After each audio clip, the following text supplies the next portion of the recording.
Hello. Let's talk about activity plans.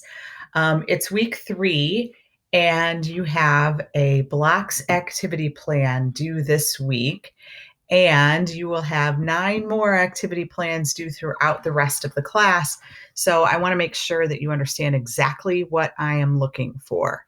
In each week from here on out, I think, except for week 8, there is an activity plan due. So when you go to the week along the course outline or the calendar side here, you'll find the activity plan that's due that week.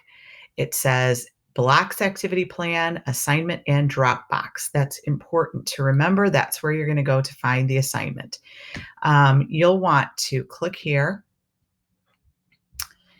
and it will open up the Dropbox. And part of the Dropbox is this, the document, the form that you will use for the blocks activity plan or whatever activity plan.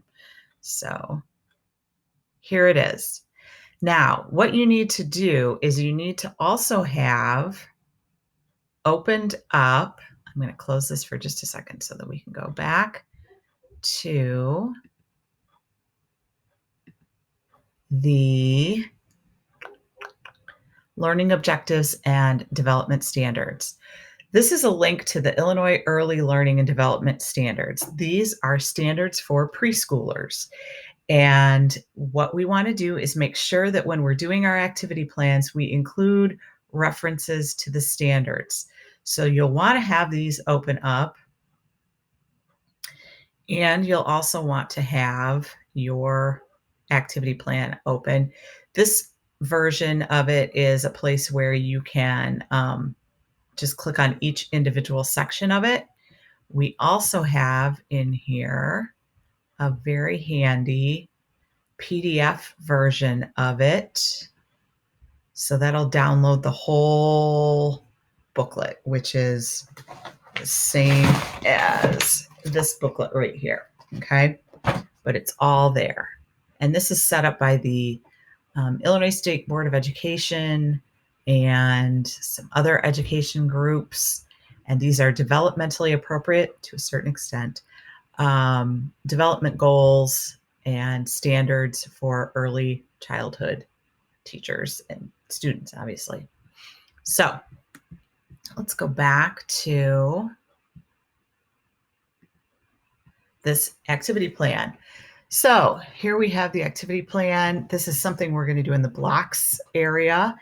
And first we need to think about what the children at our school in our classroom are interested in that we could do in the blocks area, or what's your theme for this week, or what is something that you would like to teach the kids about.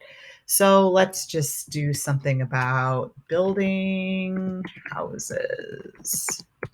Okay. And what we're going to do is in the general description, I want as much detail as you can provide about this activity that you are coming up with.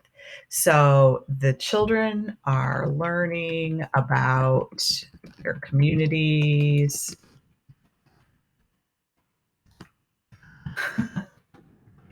So we're going to have them build their houses.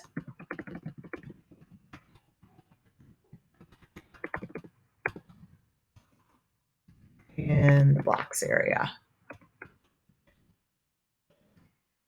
I'm not going to put all the details in, but how are we going to do this?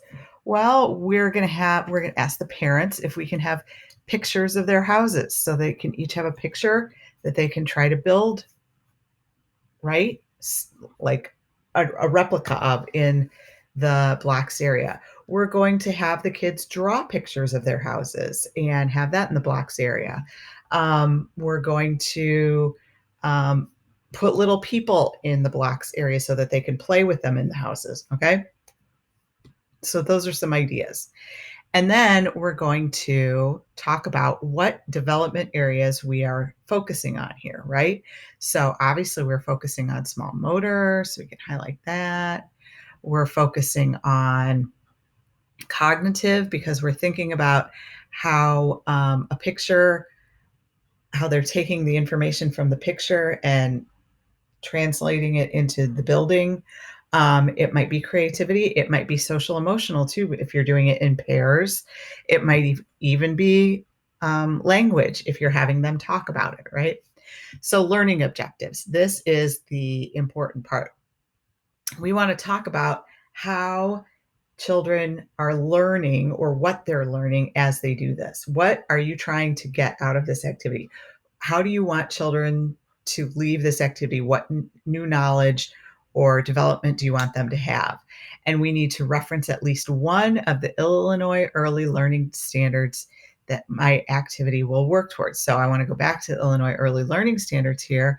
And let's say we want to do something that has to do with math, right?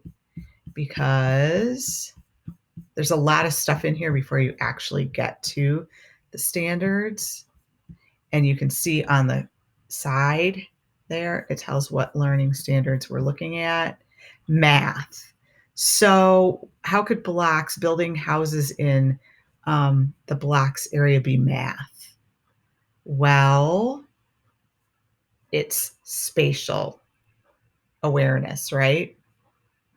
It's moving things around. It's, let's see, what could we call it? It's one-to-one correspondence, I think, because we're looking at my house as the picture of my house has one door. The house that I'm building has one door, right? It's not measuring.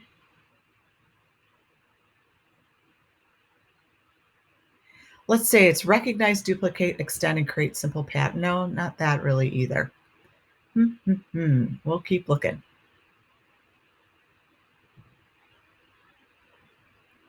How about combine two-dimensional shapes? No, because we're using three-dimensional shapes because we're using blocks, right?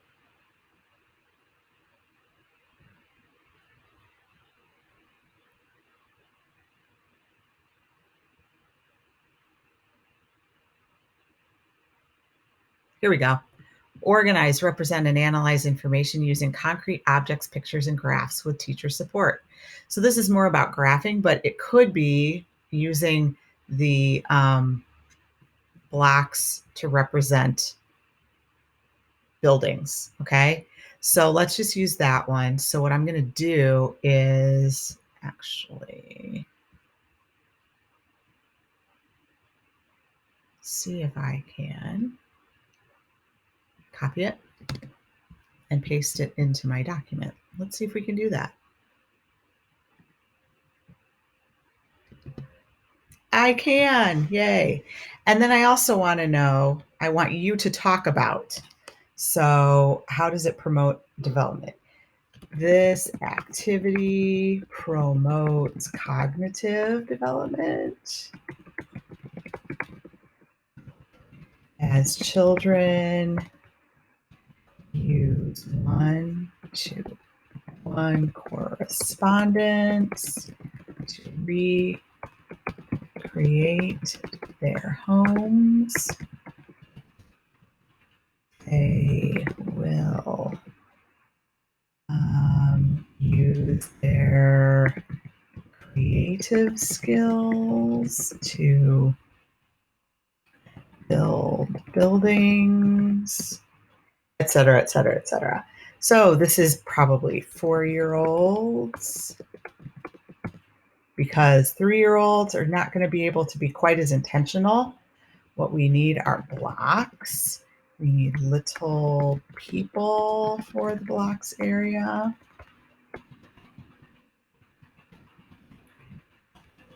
We need photos of children's homes. What are 3 open-ended questions you could ask to facilitate or scaffold children's learning during this ability? Okay. Can you tell me how you decided to use blank, whatever blocks, round blocks, square blocks for your house. Do you think it took a long time for the builders to build your house? What did you like about building your house in blocks? Okay, how could you add on or build on this activity? Well, we could read books about building houses, right? I'd like to see a lot more detail there. This, if you handed this in to me, these are worth 20 points. If you handed this in to me just the way it is here, you would get about 12 points for this. So that's about what is that? 12 out of 20.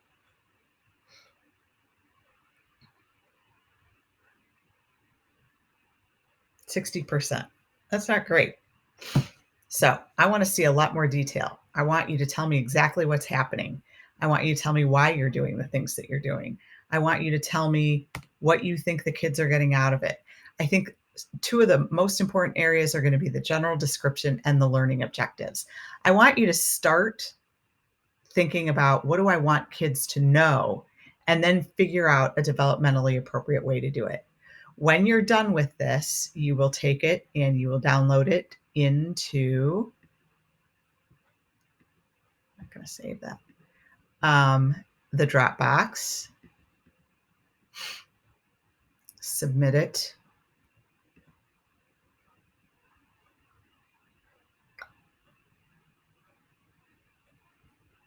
Right here. Okay. Upload it there.